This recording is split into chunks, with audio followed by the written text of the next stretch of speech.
아침마다 읽어가는 사도행전 말씀을 통하여 우리는 하나님이 허락하신 성령의 흐름을 따라 사도들의 길을 걸어가고 있습니다. 사람의 욕망들이 가득 찬 세상 한복판에서 보이지 않으나 각각의 존재 안에 운행하시는 성령의 숨결을 우리가 보고 듣고 느끼게 하사 오늘 우리에게도 동일한 성령의 역사가 일어나게 하시고 도우시는 성령 안에서 우리가 살아가는 발걸음 한 걸음 한 걸음이 하나님의 나라가 도래하는 흔적들이 되게 하여 주시기를 주 예수 그리스도 이름으로 간절히 기도합니다. 아멘. 오늘 우리에게 주시는 기록된 하나님 말씀 사도행전 8장 9절에서 25절 말씀입니다. 빌립이 전하는 복음을 전해 들은 사마리아인들은 그 복음을 믿고 세례를 받고 마술사 시몬이라는 사람도 복음을 믿고 빌립을 따라다니게 됩니다. 사마리아인들이 복음을 받았다는 소식이 전해지자 예루살렘 교회는 베드로와 요한을 진상조사단으로 파견합니다. 두 사도가 사마리아 신자들을 위해 기도하고 안수했더니 그들이 성령을 받았습니다. 두 사도가 사람들에게 성령이 임하게 하는 것을 본 시몬은 사도들에게 돈을 주며 자기도 다른 사람에게 성령의 능력을 베풀 수 있도록 해달라고 요구합니다. 베드로는 그의 잘못된 동기와 생각을 보고 강한 어조로 경고의 말을 선포하고 있습니다. 12, 13절 빌립이 하나님 나라와 및 예수 그리스도의 이름에 관하여 전도함을 그들이 믿고 남녀가 다 세례를 받으니 시몬도 믿고 세례를 받은 후에 전심으로 빌립을 따라다니며 그 나타나는 표적과 큰 능력을 보고 놀라니라. 강력한 자가 그 성에 있었습니다. 시몬이라는 사람이죠. 모든 계층의 사람들이 그 사람 앞에서는 꼼짝하지 못하고 오죽했으면 하나님의 능력이라고 일컬을 정도였습니다. 그는 마술을 행하던 사람이었습니다. 자칭 큰 자였죠. 오랜 시간 수많은 사람들이 그의 마술에 놀랐고 그의 마술에 종속되었습니다. 그래서 그를 따랐습니다. 그랬던 그가 변합니다. 이유가 무엇입니까? 하나님의 나라와 및 예수 그리스도의 이름에 관하여 전도함을 그들이 믿고 다른 이적 기사가 먼저가 아니라 예수님에 대한 소식, 하나님의 나라에 대한 말씀 선포입니다. 그리고 나서 따라다니는 그 나타나는 표적과 큰 능력을 보고 놀라니라. 믿고 따라다닐 때 보고 듣게 되는 놀라운 일들로 그는 압도당합니다. 하나님 나라에 대한 말씀을 들었고 그 말씀을 증거하는 이들의 삶을 통해 드러나는 하나님 나라의 권능을 시몬은 보았던 것입니다. 오늘 우리가 살아가는 삶의 자리에도 이러한 하나님 나라의 사람들이 세워져야 합니다.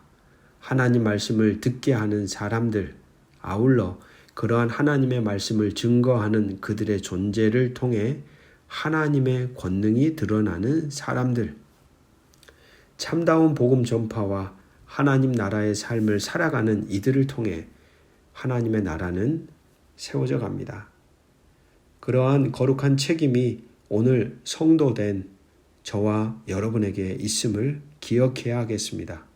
우리를 통하여 하나님 나라의 복음의 소식이 증거되기를, 그리고 곳곳마다 주님의 나라가 도래하는 놀라운 역사가 일어나기를 주의 이름으로 축복합니다.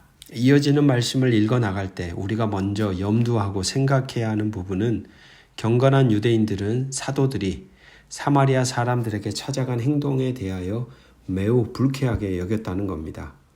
이미 우리가 알고 있듯이 사마리아인들은 유대인들의 관점에서 볼 때 다른 인종에 속한 자들이었습니다. 이방인들로 보았다는 것이죠. 섞여서도 안 되고 소통하거나 연결되어서도 안 되는 부정한 사람들입니다. 그러나 중요한 것은 그들에게도 성령이 임하셨다는 사실입니다. 15절을 보십시오. 그들이 내려가서 그들을 위하여 성령 받기를 기도하니 이에 두 사도가 그들에게 안수함에 성령을 받는지라. 사마리아인들도 동등한 하나님 나라 백성들임을 성령님은 확인시켜 줍니다. 하나님 나라 백성들은 유대인들, 이스라엘만의 고유 특권이 아닙니다. 그들만이 민족적인 경계 안에 가두어진 그들만의 하나님이 아니었다는 말입니다. 그것을 하나님은 사도행전을 통해 성령의 역사를 통해 무너뜨리고 있습니다. 그리고 보게 하는 것이죠. 바로 이 두 사도들에게도 깨닫게 하는 것입니다. 누가는 사도행전을 통하여서 3번에 걸쳐 이방인이 성령을 받는 사실을 기록하여 바로 이 부분을 강조합니다. 8장, 10장, 19장에서 말이죠. 그러한 상황을 보고 있던 시몬이라는 사람을 보십시오. 18절, 20절 보면 시몬이 사도들의 안수로 성령 받는 것을 보고 돈을 들여 이르되 이 권능을 내게도 주어 누구든지 내가 안수하는 사람은 성령을 받게 하여 주소서 하니 베드로가 이르되 내가 하나님의 선물을 돈 주고 살 줄로 생각하였으니 내 은과 내가 함께 망할지어다. 그는 자신도 성령의 세례를 베풀 수 있는 능력을 얻게 해달라고 사도들에게 돈으로 제안합니다. 돈을 주고서라도 성령을 사겠다는 것이죠. 하지만 태산과 같은 물질로도 성령을 소유할 수는 없습니다. 물질이 만능일지 몰라도 그 물질로 전능한 존재가 될 수는 없는 것이죠. 성령을 돈으로 살 수 없듯이 진정 값진 것, 인간에게 꼭 필요하고 간직해야 하는 것들은 돈으로 살 수 없는 경우가 참으로 많습니다. 시몬은 그럼에도 성령을 베풀 수 있는 능력으로 오해하였습니다. 그러나 베드로는 성령 베푸는 능력이 아니라 성령이 오직 하나님이 주시는 선물임을 강조합니다. 이처럼 신앙이라는 것을 바르게 이해하지 못할 때 엉뚱한 행동과 모습을 만들어낼 수가 있습니다. 사도들의 말씀을 통하여 우리는 시몬이 2가지 부분에서 어긋나 있음을 봅니다. 첫 번째는 성령 받음의 목적을 그는 오해합니다. 그가 원래 해왔던 일과의 연장선상에서 마술처럼 그는 성령의 임하심을 또 다른 이윤 창출의 도구로 생각했던 것입니다. 그것을 위한 투자의 목적이 그가 신앙을 선택한 이유였다는 것이지요. 그리고 2번째, 그는 성령을 사고 팔 수 있는 상품으로 여겼습니다. 자신이 그 성령을 사게 되면 영원히 자신의 것이 될 것이라고 생각했던 것입니다. 그러나 성령은 상품도 그 누구의 소유물도 되지 않습니다. 그렇게 통제될 만한 존재가 아닙니다. 그렇습니다. 그렇게 오늘도 우리가 성령을 갈망하는 이유가 무엇인지가 참으로 중요합니다. 절박하게 매달리는 우리의 모습, 마음, 자세, 태도가 중요하지만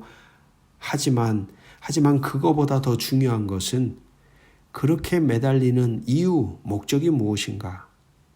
그것을 바르게 아는 것이 더 중요하다는 것입니다.